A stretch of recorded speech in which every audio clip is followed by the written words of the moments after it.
Yeah, and with this short intro, welcome to this video, which is actually the first video and the first project from me on this channel. And that being said, I wanna say right from the beginning, I live and I come from Germany, so I'm not used to speak English all the time. So if there is some crawling around and I don't already or I don't find always the right words and I'm mispronouncing some things, yeah, sorry about that, but I'm still learning the language. And this also counts for the Japanese. If I spell something wrong, yeah, it is the way it is. And with that said, before I go deeper down into the project, yeah, with what I'm started here was just to cut smaller pieces out with the table saw and plane them down with a big machine, as you saw right there. And the next step is to do some markings, so I know in the next step where I have to cut along with the bandsaw, and after that know to which point I have to sand it. And yeah, with that being said, how does it come that someone young like me, as you might hear it in my voice, has the opportunity to do something like that? Because you can imagine that this project and the process overall takes quite a lot of time, which is more than you can, I think, offer or spend in your free time. And yeah, I'm studying right now on a university in Germany, and we got the opportunity to some others go into the business and work there for several months, and I choose the opportunity to start a small business, to start a startup, I would say in Germany. And yeah, that is what I'm doing right now here. So for the next month, I will be building wooden swords, and this is a very great opportunity for me. Uh, it's also very cool because this is something I really enjoy to do. So it's kind of a hobby for me, and doing that as kind of a job or a business, I think you know what I mean, is just awesome because it fulfills you very very deep, if you want to say it like that, and you don't have the feeling all the time that you're doing something that it's kind of senseless or useless. And before I sanded the saya down, I glued those two pieces or stick those pieces together so I can assure or make sure that they have the same measurements. And yeah, this is just important so it looks the same in the end when I glue them together. And I went overall, the blade overall is 9mm thick, and this goes also for the two sides of the handle and the saya. The blade is about 13 millimeters, not thick, but I think wide. And the blade overall is 60 centimeters long. The handle about 22 centimeters. And yeah, I looked a lot about that around in the internet because I wanted to make sure that it's kind of historical accurate. So it's overall it's an Wakizashi Shirasaya, so it's the shorter version of an katana.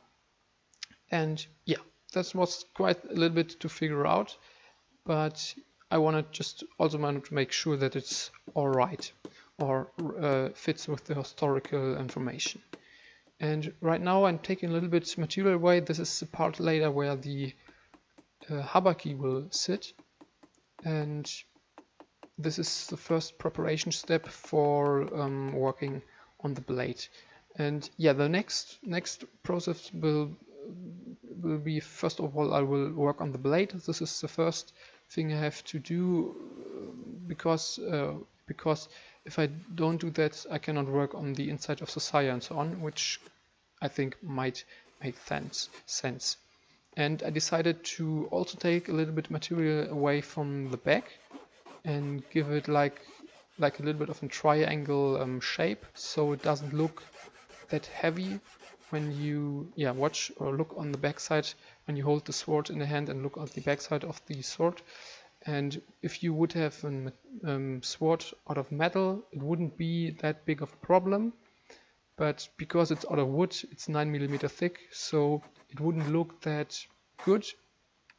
But also I couldn't go much thinner with the blade, because then it would get too fragile. And yeah, I think you can understand what I mean. So right now I'm working on the tip of the blade, and after I took some material away with the hand hand planer, I'm working, trying to make it as the surface as flat as possible with the file or chisel. I think file is the word. And yeah, during that process, I always checked if the surface is really flat. I didn't put any curves or so on into it. And the next step is to actually start on the blade, if you want to say it like that, so on the cutting edge. And there's quite the same process as before. And I chose to go with this kind of design for the sword because it's quite some time, or it has quite some time passed since the last swords I've built, on which I will talk in a minute. And so I chose a kind of simpler, you could also say modern design, which is in my my range of capabilities, but there's still some things, some challenges for me, which I can grow. And this right here is a very important part for me, because I wanted to make sure that you see this line between the tip and the cutting edge. And during the process, always checking with something that is flat, checking all the time where there are spots where I have to take a little bit material away to really flatten them out, so I have a really clean surface and don't have curves or something like that into it. And yeah, the projects I started, or I built last year, the first one, and I built them in a time period of about 6 to 8 months over, I think, working hours about 200 or so on. And yeah, the first one was a spear. This one was inspired by the class from For Honor, the Valkyrie. And the second build was Miyadao, which is kind of the Chinese katana, or not the katana, but the nodachi. And yeah, before I go to the last one, right now I'm sanding it finally down the blade. This is also necessary because when I do the inside of the sire and the handle, I need the final measurements. And I went from 120 grit to 600. So I do have a really flat, you could also see there, kind of shiny surface. And yeah, the next step is to make the cuts and actually separate the handle and the sire from each other, because right now they are just one piece. And also trimming off the edges of both of them, because the katana is kind of curved, and the edges before were just cut down with the table saw, so they didn't really fit the designed curve which the katana or the blade has right now. And yeah, the last piece I built was the two-hander. In German we would say it's Zweihänder. From a class from For Honor, which is Warmonger, and this sword is just looks absolutely awesome, and it was kind of the most challenging project of all of those three, which the reason for that is because I built it as the last one. And right now I'm drilled some holes. Why did I do that? So I have kind of some markings on how deep I can go on these spots all over the complete surface. I don't think surface is the right word, but I think you can understand what I mean. So in that way I can assure that I don't put some, go too deep on some spots or too light, and I get an uneven surface, which I don't want. And also a bigger problem would be the blade overall is 9 millimeters thick, and both sides of the saya and the handle too. So when the blade is inside the saya, I only have about 4.5 millimeters on each side left, which is not that much if you consider that I'm doing it all with hand. So there will be a little bit more, a little bit less on, or I would say more, a little bit less on some spots. Also have to do the outside of the saya and the handle too. So maybe in the end I have 3 millimeters left. And if I would take too much material away on some spots, you would have gaps which I have to fill later, and that isn't that, yeah. If you know that you are able to avoid that, then yeah, why make it yourself complicated? And yeah, the next step, the handle is finished. It's always a process of going back and forth. So taking material away, checking, also putting the blade also in, checking if it fits, taking more material away. If it fits quite nice, and then you can start with sanding, which is kind of always the last step within this process.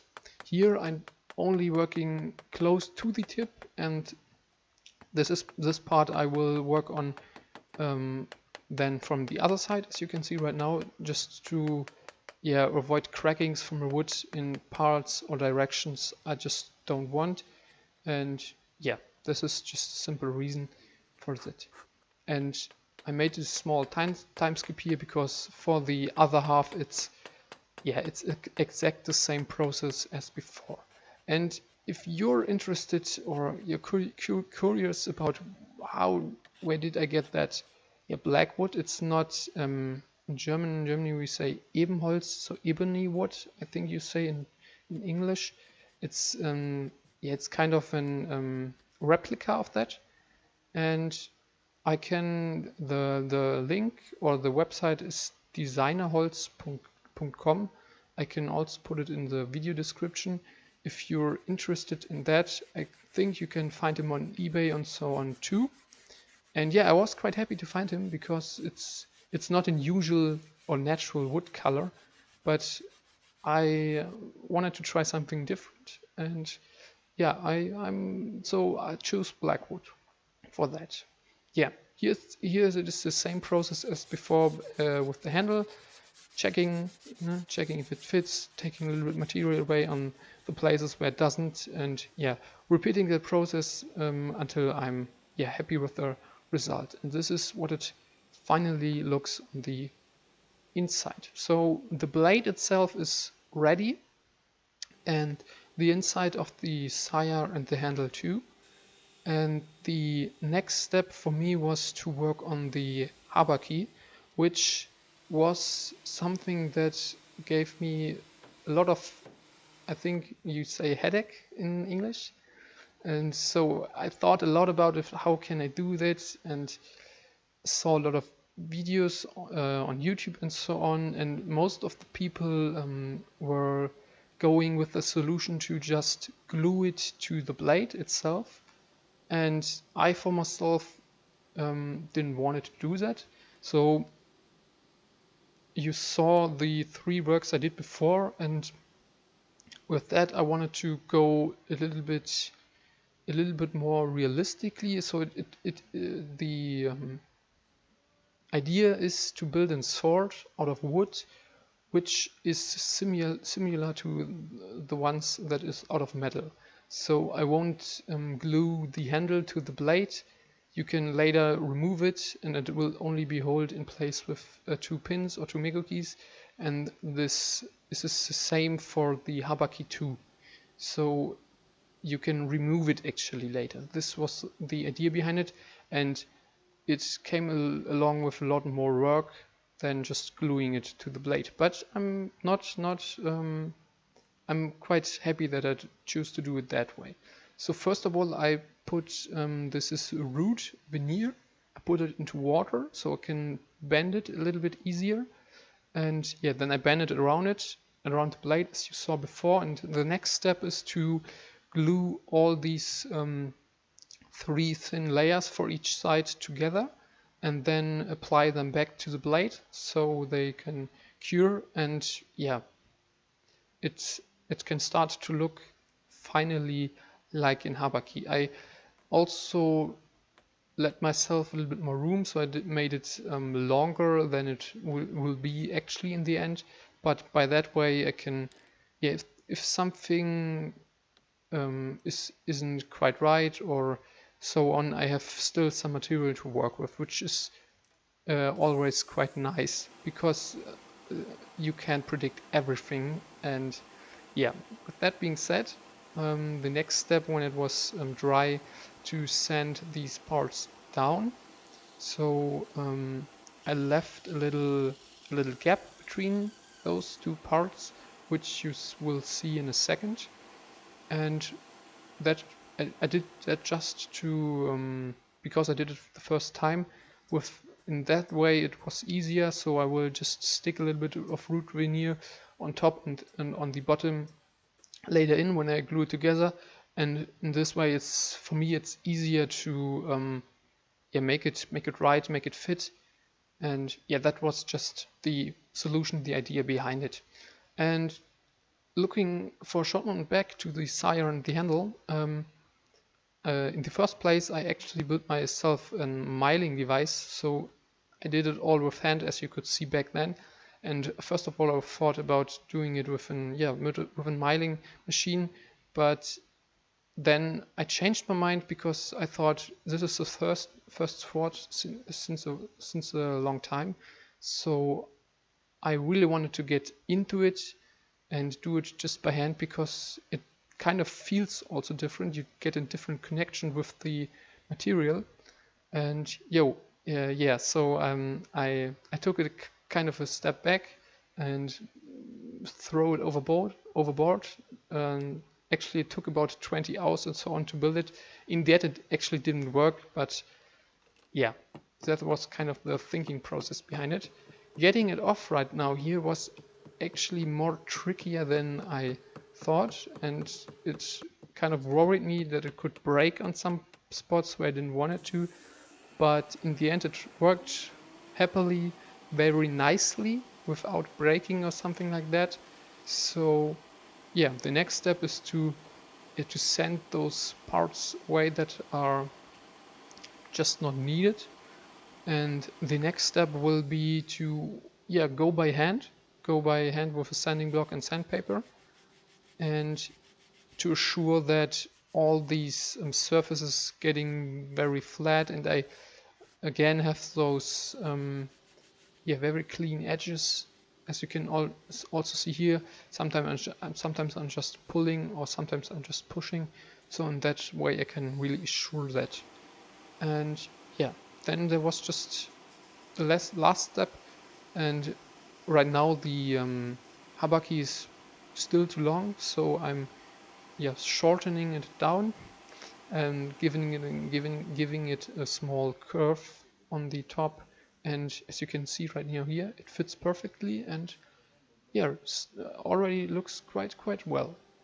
And yeah, the next step is to also apply a fitting into the saya, because I didn't do that in the first step, as you could see, because I just couldn't, because the habaki wasn't finished. So this is the next step, and it is also a very important step, because this is the main part on which the blade will later be hold into place in the saya where it should be.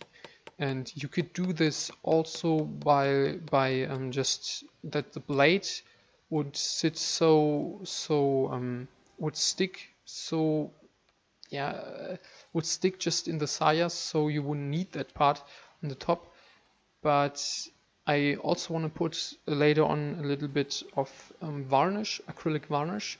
So the inside of the saya has to be a little bit bigger than the blade actually is, so it wouldn't hold in there by itself. So I also need, and in this way is also, I think it's designed or thought originally, will be held just by the habaki and not by the blade itself into the saya.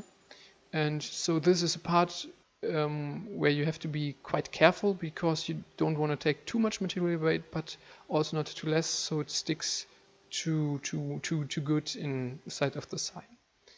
And yeah, last step is, as you can saw right now, or saw back then, you can right now slide the habaki as you wish or want to on the blade back and forth, and this is something you don't just want in the back in the end. So right now I'm taking away 2 small pieces from the top and the bottom of the blade, and those 2 parts will then be glued inside of the habaki, and later we'll hold it in place, or on the place where it belongs, which, yeah, I think that makes kind of sense. And right now I'm gluing those 2 parts together, and you can see in a second again what I really mean, or what I said. And yeah, looking back, I also made some mistakes, for example on the handle. So you see this video and might think, well, this was kind of easy and no mistakes and so on, and no, of course not. So you only see the best parts, or everything that worked. For example, on the handle I took in the beginning too much material away, and by that I mean the inside. So I had to glue back material, and I did it 2 times wrong, so I had to do it 3 times again. And yeah, all those small mistakes over the complete project. I mean, everything was new to me, as I mentioned earlier, starting a small business and so on. So the workspace where I'm right now everything is new to me. So it's right from the beginning. It's clear that I will make mistakes, but you just don't see them, and I think it's worth it to just mention them. And yeah, right now I'm gluing those parts together, because the blade is finished, the habaki is finished, and the inside of the saya and the handle are also finished. So it's now time to glue them together, so I can finally work on the outside. And you will see it in a second also, that I put a little bit more glue on the outside when I stick them together, and I wanted to put some I would say some wooden powder which is left from the sanding and so on. I wanted to apply that. Here you can see it on the right on the blade. I wanted to apply that also on the outside, because I thought from the gluing you will see a small gap or small line later on, which wasn't the case. So I made myself more work than I needed to. But yeah, in the end or later, you most of the time know it better than as you did before. And yeah, after it was dry, I could take all the parts, take it all, take it all out. No, that doesn't make sense. Anyway, so stick that all together, and yes, sanding those surfaces on which I later will apply some more markings, and so I know to which points I have to go. And yeah, this is the next step, taking first of all with an hand planer the material away again, and then yeah, on the next step using the hand sander and so on to really flatten those surfaces out. And here I also went from 120 grit to 600, and now I built myself some sanding blocks. And as you might remember from before, I just used an MDF block stick, and the reason for this is the usual sanding blocks that you can buy in a store. They have an soft surface underneath, which would result in curved edges. You wouldn't see those clean edges as you can see right now if I would use those sanding blocks. So I kind of just use this MDF block. For now I've invented, if you want to say it like that, like eight sanding blocks for each degree or sandpaper for 120, 180 and so on. So I also don't have to change the sandpaper all the time and just use a different sanding block, which makes this process a lot more enjoyable, because sanding a lot, especially sanding with just hand, is kind of exhausting, and it isn't always the most fun part about building something, but it's also a very important part which you can't just skip on building with wood. So in this way I made it myself a little bit easier. And yeah, with that said, the blade is kind of finished, or the sword is kind of finished, as you see right now here. And yeah, the next step will be to really sand in, or to really smoothen those surfaces out, to really sand it down, and then it's kind of ready to varnish, to put an acrylic varnish layer on it. But before I do that, there's still the Meguki missing, and also I will have a small detail that I want to add on the Koiguchi, which you will see after this step. And so first of all, drilling 2 holes, and then building these Mengukis. Now I see that there is actually kind of a drilling tool, I think that is the right word, to make those kind of pins. But during that time I didn't find the solution, didn't want it to. So I went with this one and applied smaller wooden pieces to this small wooden stick. And yeah, I wouldn't do it again because it's not very stable. These parts tend to break off when you put the pins inside the holes. But yeah, it was a solution in the moment that, or at that moment, that I thought would be the best. So now I'm working on the Koiguchi, and after the markings I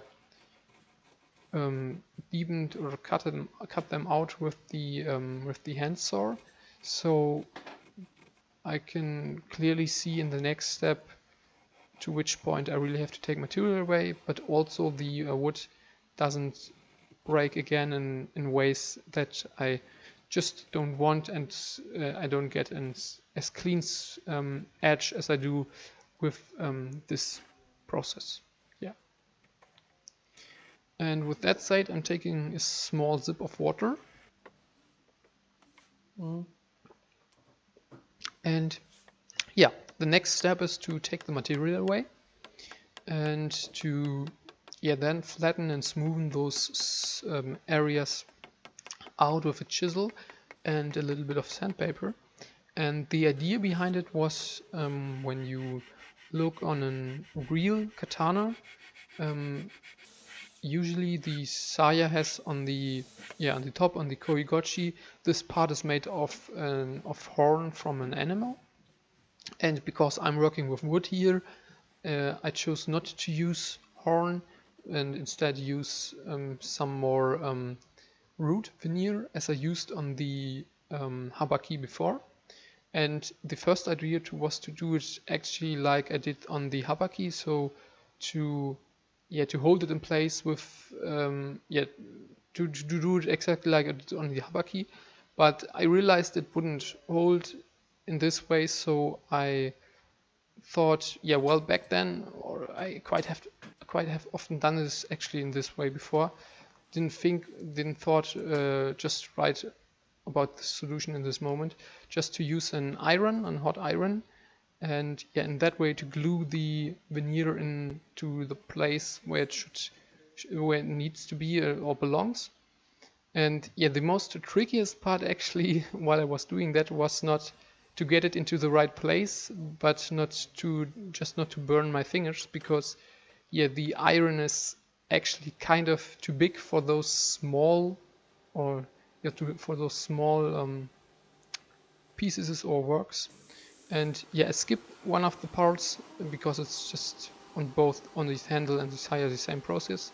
And after I stick or glue them onto that, I can now sand them down. And yeah, I bought myself a very small iron for the next project. So if you will see the next project, you might see it as well. Yeah, next step, again, sanding, and then putting the Meguki inside. So they are right now, they don't have a complete flat surface. And with that, I can just sand them evenly down within the process. And yeah, right now the blade is, or the sword is kind of finished. So it's about to give give the sword the final sanding, and again up to 600 grit.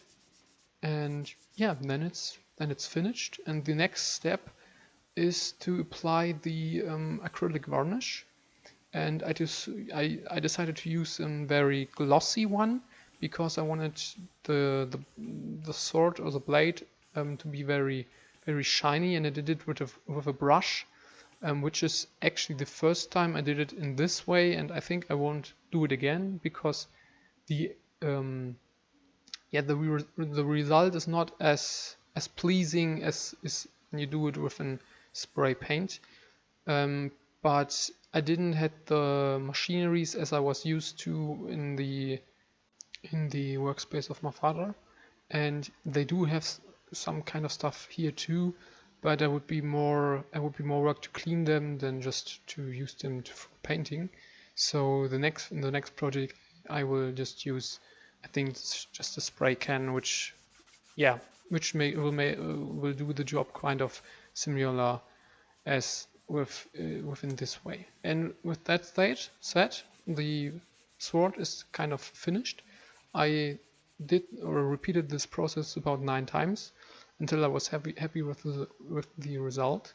And yeah, as you can see it right now here, it looks very awesome. I'm very pleased with the end result, and it's very shiny too. This is, as I mentioned earlier, the finish that I wanted. And I also think it kind of doesn't look on the first sight as a typical wood sword. It doesn't look like metal also, but you wouldn't kind of really assume that it's out of wood. And this was also a little bit the idea behind it, to when you also look back on the other last 3 projects I've shown you, on that you could clearly see that they were out of wood, and yeah, here not. And I really do like the veneer, so the Habaki and so on, they really came out very nice. And yeah, it's beautifully shiny. It looks very awesome. And with that said, thank you for watching. If you want, you can subscribe, and in the next video I will also build a black sword from a kind of famous anime character. You can guess it down in the comments. And with that said, see you in the next video. Bye!